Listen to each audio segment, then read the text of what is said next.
Little spot here ready to do my baguettes. Round 2 of baguettes. We did round 1 this morning. So I bake all this bread in an oven that's 500 degrees. And they're called deck ovens, and they have this giant stone inside, and they stay so hot, and it's a great oven to bake bread in. Okay. Hi, Harry. So where do you want me to start talking about? This is baguette dough. I start by taking 350 grams, about this size of dough, and I shape it so it's kind of nice, but I don't spend too much time there. And then, let's see, what I'm doing now is called the pre-shape, because this is what I will then roll out. But I have to let it rest for a little while because dough has gluten in it. Wheat flour has gluten.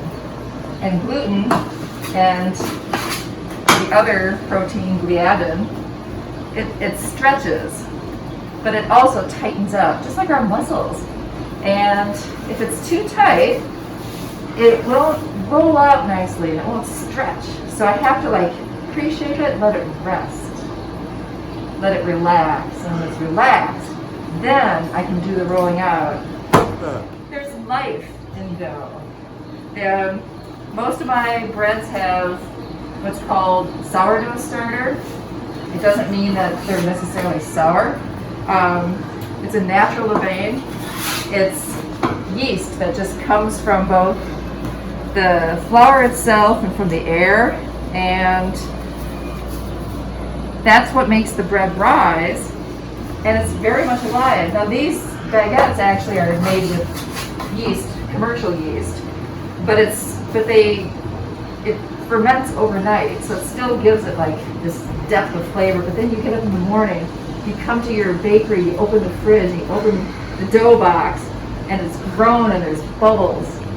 And you just say hello, and it's kind of like a newborn every day. Like every day there's creations, and it's really, really lovely.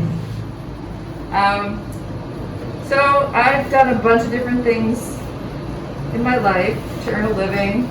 Spent many years sitting at a computer, doing a whole bunch of different kinds of computer projects, and just completely lost my passion for it. On the side, I was always baking bread and baking other things.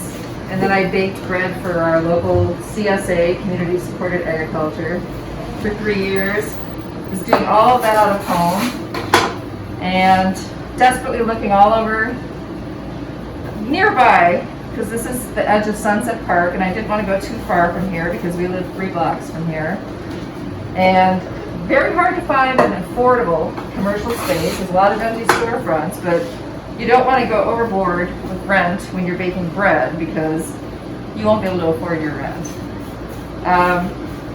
Found this amazing space, have a great landlord, have great next door neighbors, a taqueria and a store on the corner, and everyone we're kind of like a little community over here. I love this spot. And so we love selling the bread to our neighbors who know us. They come by, and then all the people who live around here. They walk by, they smell the smells, they see through the window what we've baked, and they ask questions, and then they try the bread. And so we have a lot of regulars who are not people I knew before this store. And during the COVID part of our current national crisis, people would be very rewarded being able to have a conversation, to come in and talk to somebody. And that's felt good because there's been a very nice community connection there. So, and then I have to say, I haven't been able to get out to the marches and the protests for what else is going on in the world with all the police brutality and everything. And because I work many, many hours here at the bakery, but my heart and my spirit and everything is there with the marchers and the protesters, and I'll see what I can do to help out through bread, through baking. Originally, my niece came down and she helped me in the first couple months that we opened. We've been open about 6 months. And then I feel so lucky because my husband and I work really well in the kitchen together. And he's a musician. The music business kind of dried up a little bit. So he said, well, you need help at the bakery. And I said, yes. Hey, JP. So we're outside. Yeah, that's talking to neighbors. Yep. Yeah, well, she started up, and as business was picking up, my niece came to help her open the shop originally. She stayed with us for a month. But then, right as business started picking up, this whole COVID thing hit. And I'm in the music business. No one's in recording studios right now. No one's playing shows. No one's on tour. And suddenly she needed a lot of help, and I had nothing but time. So I went from being a music producer to a bakery assistant. I'd say you're more than a bakery assistant. Partner in crime. Yeah, well, I can make the cookies and run the front. See, we actually used to play, we still do, we've played music together for 23 years. It's a lot more physically exhausting than being a musician, I'll tell you that. Because you're on your feet all day and throwing around 50-pound bags of flour and whatnot. But basically, we're now running a small family business, which basically means there's nothing else in your life except a small family business. It's just like when I was a professional guitar player, and so someone with the name taps you to go on tour or make records with them, your life gets taken away from you for the duration you're working with them. Well, this is the same way. Bakery just takes your life away. I'll come up somewhere in the future, not anytime soon. Oh, it's all enjoyable. I'm a gregarious dude, so interacting with the customers is fun. Hand selling the stuff, she puts up some things that are not common. So hand selling the Foghorn Brook, the 100% rye, that's fun for me. She mistakenly buys 2 cases of white chocolate, and I suddenly come up with the white chocolate toasted hazelnut cookie recipe. That's fun. I'm having a ball, but I've got nothing else going on, and I'm completely exhausted. You ready for some music? That'd be nice. Oh, you sound like you need a vacation. Not even capable of thinking of a vacation. You're a team. Oh yeah, there's no doubt about it. Yes. The grains that we buy for the bread are from the New York City Grain Project, part of the Green Market. And I've been using their grains for years. And I bought myself a grain mill that first I used at home and now I use it here. And so we grind fresh grains. You are getting the most amazing flour that's so fresh, and supporting regional grain growers. The whole Northeast historically grew wheat and flour, and not flour, but wheat. And then it all moved out to the Midwest. And now it's come back because small bakeries and medium-sized bakeries have embraced using regional grain. So that's super, super rewarding from many different angles. The taste, first and foremost. You get just such a good taste from it.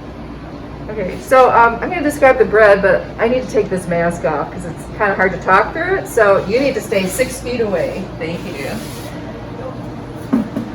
And so the breads are European in style. This is a country sourdough. This is caramelized onion. This one is in the bottom is a cinnamon oatmeal raisin.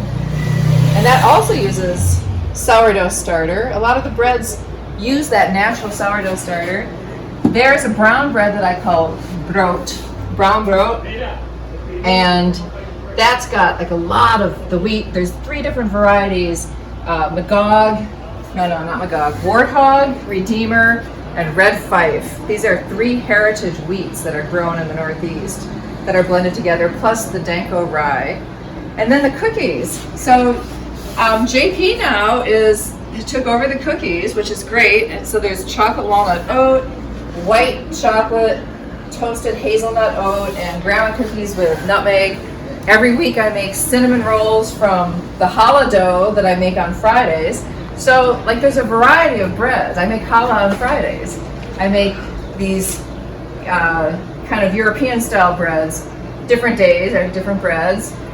I make a honey buttermilk white bread on Wednesdays. I make a whole wheat beer bread on Wednesdays, but you can check out on the website, moonrisebakehouse.com. That will lead you to the store, which shows the different breads. You can pre-order, or you can just stop by and see what's in the window. And we love having people stop by. We've gotten to know, our neighbors who live right here and their kids, and it's a wonderful. Thank you for stopping by. You know what? I think you need to try a piece of bread. So this is using the challah dough, which is a honey challah dough with lots of eggs in the dough. And then I rolled it up in cinnamon rolls and I glaze it with real maple syrup and butter. So these are maple glazed cinnamon rolls. So, and then the top, so it's brushed with that. And then I make a separate glaze, which is maple syrup, more butter, cream, and powdered sugar, and that's drizzled on top. They're really yummy. I'd like to give you one.